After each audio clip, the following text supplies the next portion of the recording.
morning mga auntie, mga uncle, mga inday. Kumusta po kayo? Wala na po akong paligoy-ligoy pa mga inday. Marami pong salamat sa inyo mga suggestion doon sa video ko na yung may tumubo dito sa tagiliran ko mga inday. At sabi nila dito is matagtiki daw. So sobrang sakit nung gabing yon. At nagpapasalamat ako mga inday kasi pumutok na siya. At ito pakita ko siya sa inyo mga inday. Oh. Ito na po siya ngayon mga inday. May nana pa siyang konti sa loob. So pilit ko siyang kinukuha pero hindi siya makuha. So sa na-research ko, lalabas lahat ng nana. Hala, may sapat. Oh, gisapat inday. May sapat. So may butas na siya. First time akong nagkaganito mga inday. Oh, may butas na siya. At sa nakikita nyo, hindi na siya masyadong malaki yung pula dito. At dito matatouch ko na mga inday, hindi na siya masyadong masakit. Ayan, so ito na lang yung inaantay ko na lumabas lahat. So nilalagyan ko lang siya ng cream na ganito around here para hindi siya manganganak. At ito, skin fighter yung nilagay ko na sa mga katik-katik. Nakalimutan ko. Maaga ako naligo mga inday para yung init ng katawan ko ay hindi maano ba. So itong paa ko mga inday, nilalagyan ko siya ng skin fighter, tsaka nilalagyan ko din siya ng cream na ito. It's still, both of them are antibacterial and yung isa is antifungal. So hopefully talaga i-epekto na ito. Nakakapagod na ito mga inday kasi ang tagal-tagal ko na itong dinadala. Ayan, nung una hindi pa siya umabot dito. Ngayon umabot na talaga siya dito. Nung una dito pa lang siya mga inday. Ngayon umabot na siya dito. Hanggang dito, buong paa ko. Hanggang dito sa kabila. Ayan. Diyan naglaga na ako ng bayabas. Yung kahit ano. Nilalaga ko. Kakapagod na rin. Lalagyan ko lang siya ng skin fighter. Malamig yung skin fighter. Yung sa kamay ko mga inday, ito na lang yung natira.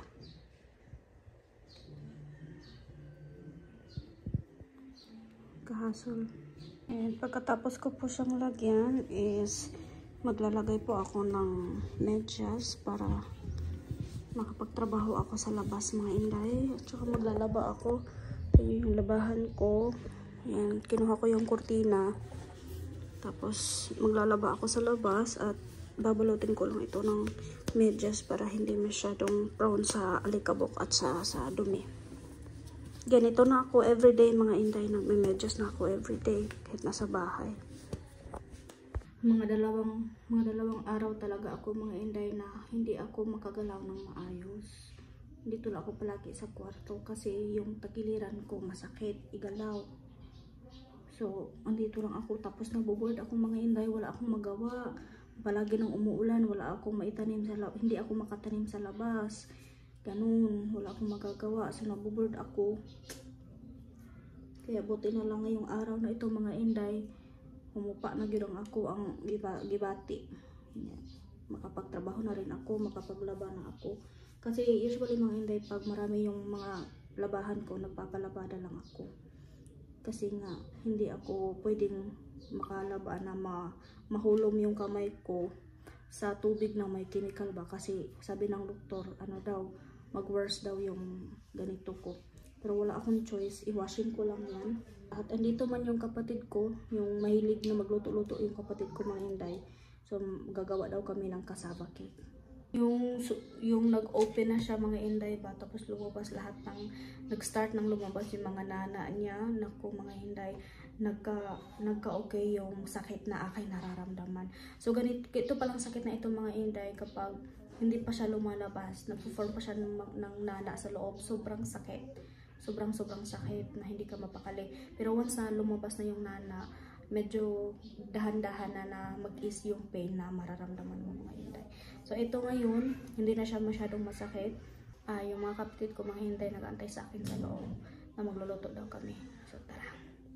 Yung mga balat, mga inday o galing sa paa ko. Kasi before ko siya nilalagyan ng cream, ginakot-kot na ko siya maayos sa steel or something mga inday para makuha yung mga panit na dead na mga inday. O ayan. Isusunog ko ito. Punta na tayo sa loob mga inday. Check ko pa yung wina-washing ko. Ayan, nagpalot na sila o kung ano. Tsaka ito yung habol at saka mga toalya na iwawashing ko.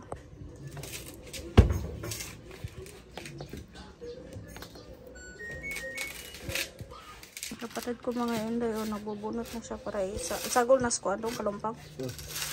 Kung sa day kasaba? Kasaba daw. Kasaba cake?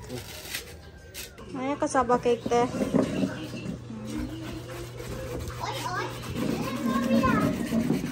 Tanawa akong samad. Ay, balag na. Congrats.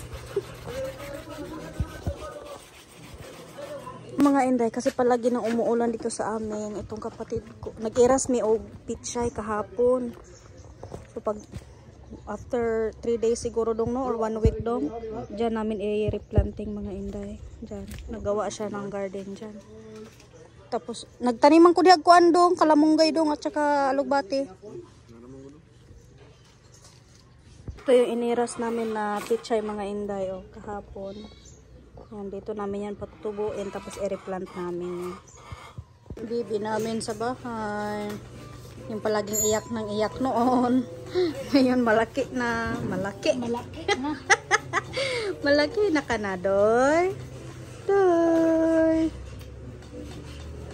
Tabay ko na lang tong mga kurtina ko mga inday doon sa mga habol at saka tuwalya na binawashing ko.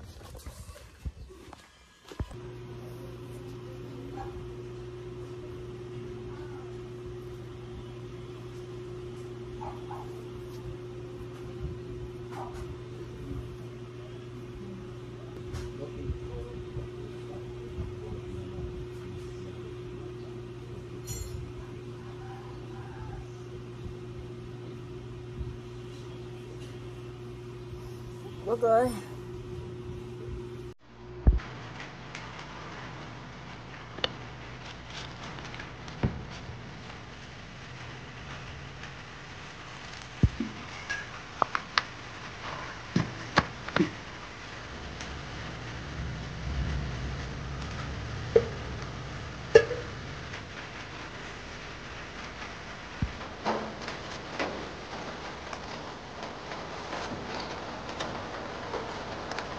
Lagyan na namin siya ng butter mga inday at saka dugang asukal. Pwede magpuyo tagbok eh. Mag-innovate ito mo. Innovate itong mga ingani ba? Kasi wala itong sariling pakit mga inday. So ginaganyan na lang namin. Para hindi lumabas yung singaw.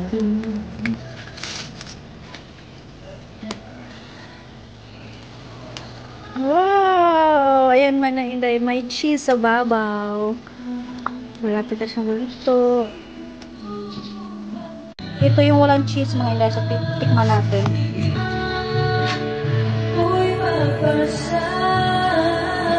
Sarap! Sarap! Mahimagas talaga siya. Pero sa taste niya, pag damihin mo yung kakainin mo, pura pag malato. Pero pag magas lang, konti-konti, okay na. Yung kapatid ko, kanta ng kanta.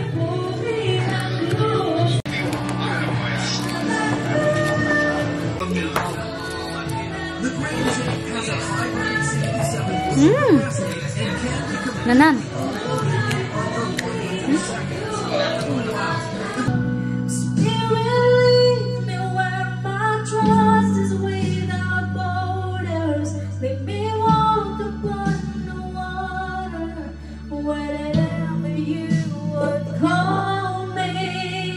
Ito na po siya ngayon mga inday. Sobrang kate. Sobrang kate po siya. Grabe, ang laki ng butas. Yan oh, malaki. So, dito mga inday, oh, ang kate-kate.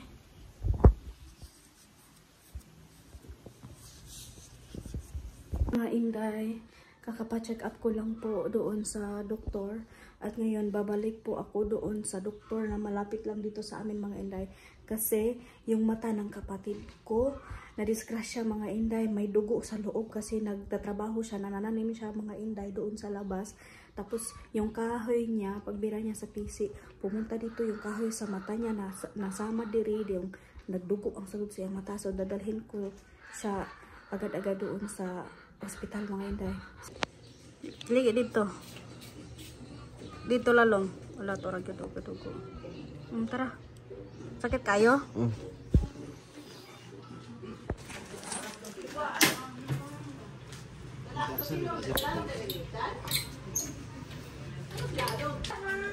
Nakabalik na po kami dito sa bahay at ayun mga Inday, dinala ko yung kapatid ko doon sa emergency room malapit sa amin lang dito, mga 5 minutes walk lang mga Inday sa Medicare kasi may nakikita akong dugo sa loob, tapos nagre-research ako na kapag may nakita ka or natusok yung mata mo or may nangyari sa mata mo na may dugo, yung first aid is lagyan ng ice, huwag dili iduot, basta ilagay lang yung ice, tapos dalhin na agad sa emergency room. So, wala po kaming eye doctor dito sa amin mga Inday. So, dinula ko siya doon sa Medicare. So, naglibog ko, I'm so confused mga Inday doon sa Medicare. Kasi pagdating namin doon, pinahiga agad yung kapatid ko, nakikita niya naman po sa video. Pinahiga siya agad at pagkatapos, kasi binigyan kami ng number doon sa kabilang clinic na magpapacheck up kami. Pero yung number ko is number 14. Sabi ko, sir, wala ba kayong ibang doktor dito? Kasi mata ito baka anong mangyari. So, I want him na matingin agad ng doktor. Sabi na, oy, pahiga nyo lang dyan sa emergency para may mga nurse daw na mag-atiman ba. So, pinahiga doon yung kapatid ko. Tapos, paghiga, nilagyan nila ng yung parang sa oxygen mga Inday, yung ganun, makikita niyo naman sa picture. Tapos, blood pressure. So, nasasabi ko sa isip ko ba, bakit ba nila yung ginagawa? Yung mata lang man yung problema ng kapatid ko. Tapos, nagtatanong sila sa information namin, ng kapatid ko. Tapos, doon, alam ko, kilala nila ako kasi doon sa Medicare na yun, nagsimula yung sitwasyon ng mama ko noon. Nung naggrabe. So, alam kong kilala nila kami. Tapos, mga 3 minutes mga Inday, lumapit sila sa akin. Sabi nila nga, ma'am, pumunta na lang kayo sa Holy Child sa Dumaguete kasi hindi kami makaano dyan sa mata ng kapatid mo. Sabi ko, ma'am, wala ba kayong ibang first aid? Kasi yung first aid ko mga Inday is yung ice nga, diba? Sabi ko, wala ba kayong ibang first aid muna? Sabi niya, wala po. So, hindi rin nga nila alam yung ice ng first aid. Sabi nila na, kapag walang clinic doon, walang doctor sa ophthalmologist, dumiretso na rin kayo sa emergency room. Sinabi ng kapatid ko, sabi niya, ate, uwi na lang tayo kasi okay lang naman yung pakiramdam ko. Tapos, parang nung need na tayo bumiyahe ng 4 na oras going to Dumaguete para lang dyan. So, sabi nila na magsakay lang daw kami ng V-Hire. Akala ko may sila ba. So, hindi masyado siguro emergency sa part nila. So, at wala din silang doktor para sa mata at hindi rin lang alam kung anong yung first aid. Kaya umuwi na lang kami dito sa bahay. Pag uwi namin dito sa bahay, pinatuluan siya ng gatas ng aking kapatid sa suso ng aking kapatid kasi nga may breast milk yung kapatid ko. Tapos, sabi ko sa kanya na sabihan mo ako pag mas lalong lumala yung paningin mo kasi dadalhin kita agad doon sa Kabangkalan. Kasi yung Kabangkalan mga Inday is another po siya na city which is near dito sa amin.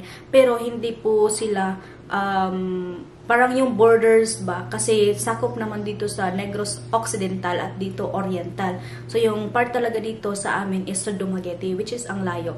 Kaya doon ako pumupunta diretso sa Negros Occidental which is sa Kabangkalan. So yung mga kati-kati kong mga Inday andito pa rin until now at ang dami-dami ko ng mga cream, ang dami-dami ko ng mga herbal, bayabas, guyabano, bla bla bla, ano pa yan, yung gumamela. Pero nagpapasalamat ako mga Inday kasi yung sa bewang ko is pumutok na. So, yun na yun, nakikita ko mga inday pumutok na, at nung pagputok na, lumilas na yung sakit niya.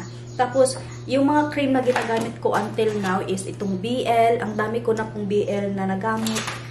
Itong Vicks, nilagyan ko din siya ng Vicks kasi may nagsuggest. Tapos, ito Skin Fighter mga inday. Ayan, para ako nagpo-promote na ng mga ointment at mga product. At saka itong cream na ito.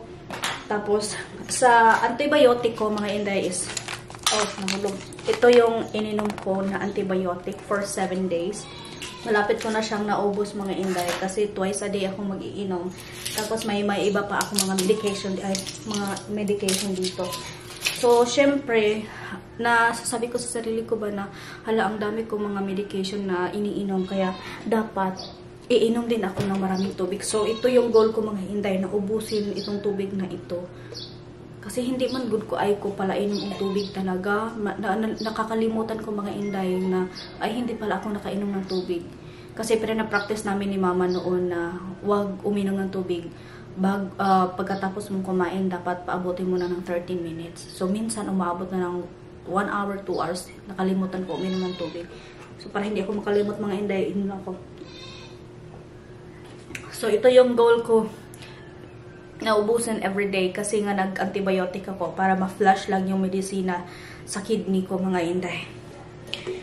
Ay nako, ang daming mga pangyayari, no? Dami.